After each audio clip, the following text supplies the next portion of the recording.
The next piece I'm going to talk about is Two Nude Women by Picasso. It was printed in Paris, France.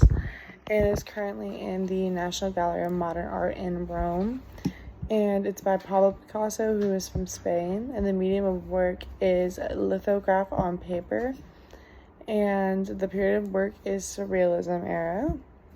And it is dated January 5th, 1946.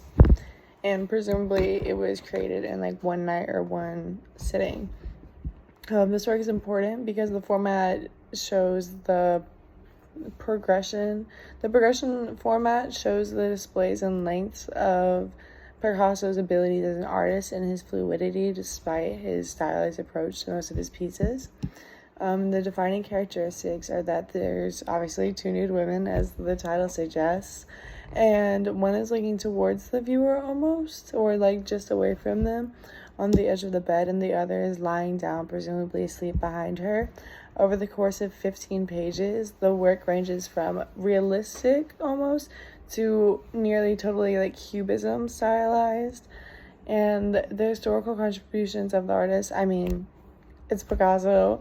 He's one of the most famous artists of the 20th century. He's incredibly iconic and influential. He helped develop Cubism and the collage style and brought new techniques to nearly every medium he worked in, from painting to ceramics.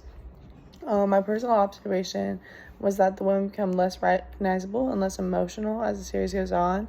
The very, very beginning, she's like headless and it's almost completely dark, and then in the middle it's more realistic, and it slowly just becomes unrecognizable from the first few images, which I think is really interesting, especially for him to have completed in presumably one sitting.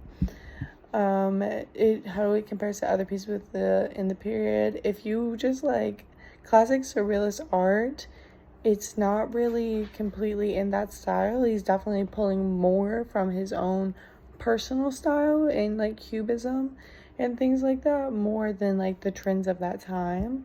That's from at least what I've seen, what I know. It's not as like otherworldly, even though it's still like weird at the very end. And fun facts, there's two. This is Picasso's second portrait, titled Two Nude Women, with the other one being an oil painting from 1906. And the second fact is that according to the MoMA, the motif of one figure watching another figure sleeping recurs in Picasso's art throughout his career. Variations include scenes with two women, a man and a woman, and a mythical creature with a woman. The female figures were often inspired by the women in his life at the time. One explanation for the persistence of this theme is the fact that Picasso worked at night and had ample opportunity to observe his lover sleeping.